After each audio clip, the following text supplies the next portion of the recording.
Hey there, and welcome to another Kidlit Lunch Critique. So today we have a story from Harper and Erin Kettle. Thank you so much for sharing, guys. I'm really excited to read this. So it's called A Witch Bug Purpose. I like it. I don't know if a witch bug is a real thing, but let's check it out.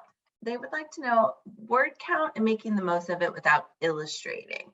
Okay, so it's a picture book. So this is very common. Like, do you have enough words? Do you have, are you telling the story enough?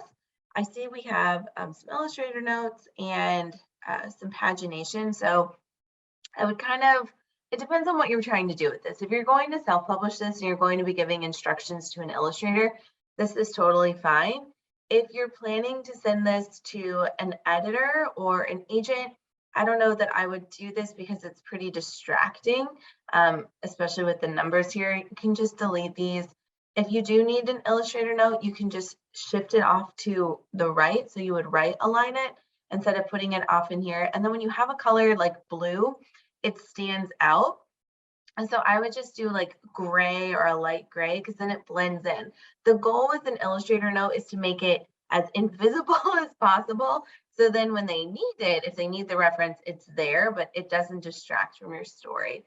Because someone should be able to read through your story at least one time without any illustrator notes and should still be able to get a vibe for your story. And then if they need to go back and look at something, they have the note there. So that's just my thoughts when it comes to formatting, but let's take a look. Let's read it. When Sienna Witchbug wakes up on Sunday, she has no idea she's going to break the rules. In Whisper Village, Mama Witchbug is the president. The rules are the rules. Don't let the humans see you and no magic. More than anything, Sienna wonders what it's like in the human world. I want to go. Please, Mommy? All the witch bugs hush. So you want to be a big girl witch bug? Let me look at you. Now, where did I put my glasses? She's always losing her glasses. Mama tickles Sienna. Okay, but remember, no talking to humans and no magic. You hear? Yes, Mama. Sienna giggles and thinks, I'm old enough. Mama knows tickles are the only way to make a curious bug listen. Hoogie Witchbug pulls on Dad's leg. Me. Not you, young Hoogie Witchbug, Dad Witchbug says. Remember, Uncle Bob Witchbug, he met a human high school teacher to talk about magic, and he never came home. Sienna Witchbug grabs her hat, wiggles her nose goodbye, and runs through the portal to the human world. Everything is so much bigger, Sienna gasps. Wait, why does she look so sad? Without thinking, Sienna Witchbug grabs onto the girl's basket as she walks into the farmhouse. Lucy's mom peeks in her basket. Okay, I'm going to stop here because I think there's some opportunity to show you how you can do a little bit of a line edit to make this story a lot faster.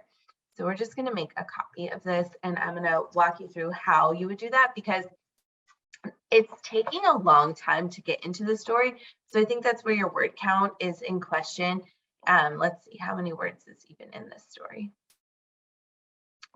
So yeah, okay, 1,300 words. I know you do have illustrator notes, so those don't count towards your words, but that's just a lot. So I'm sure that we have a lot of cutting to do, so no worries.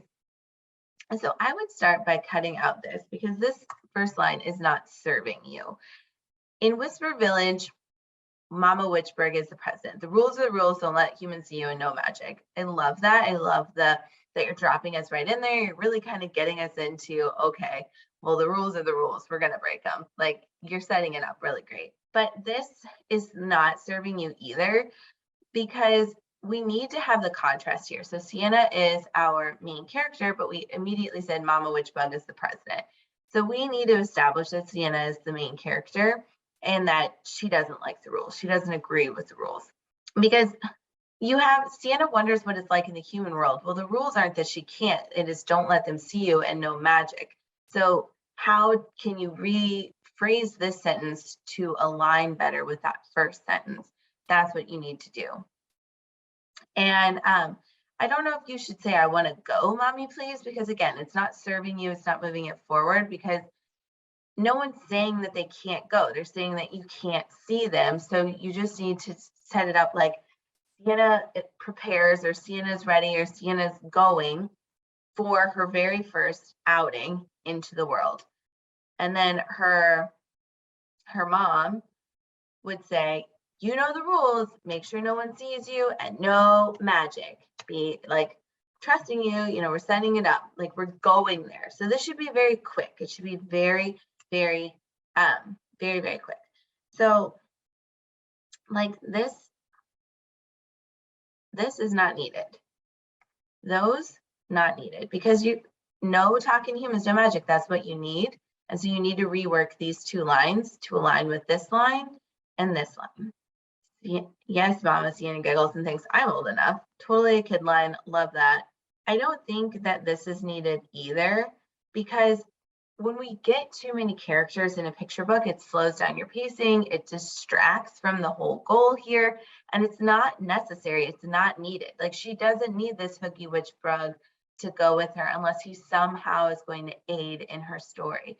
So I would just cut and say, Sienna Witchbug grabs her hat, wiggles her nose goodbye, and runs through the portal to the human world. We're getting there, and we're so much faster. Also, because you did paginate, I'm just going to mention this.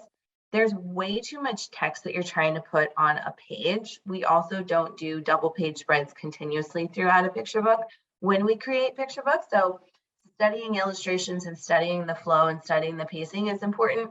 But remember, like, if you use a publisher, they have art directors and book designers and people that are skilled and are talented and know how to do these things. So you don't have to. So it's not about putting these page numbers in. I would remove them and I would just dive into the story. In Whisper Village, Mama Witchbug is the president. The rules are the rules. Don't let the humans see you, and no magic. But Sienna really wanted to go, or something. Like, how does this contrast to how these rules are going to play in and how they're going to be contradictory to our opening line? I'm ready to go. I'm ready for my first trip to the human world. I'm ready to go. Can I go now, please? Mama tickles Sienna. Okay, but remember, no talking to humans and no magic. Yes, Mama, Sienna giggles and thinks, I'm old enough. She grabs her witch hat, wiggles her nose, and runs through the portals to the human world. Faster, we're getting to the point, we're in the action, and now we are off on our trip. So that's what you need to do when you are telling your story. Get there faster, cut as much as possible, because you need to be thinking about like keeping the story going, keeping your characters in movement, keeping the action and keeping that pacing so you can hold a 5-year-old's attention. So great job, love this, super excited for the rest of the story because witch bugs, it just sounds so fun. I don't know if witch bugs are real because I've never met a witch bug. So thank you so much for sharing. Good luck with your story. I can't wait to hear how the rest of it goes. And if you guys would like to get a critique too, remember that the link to sign up is just in the description below. Have a marvelous rest of your day.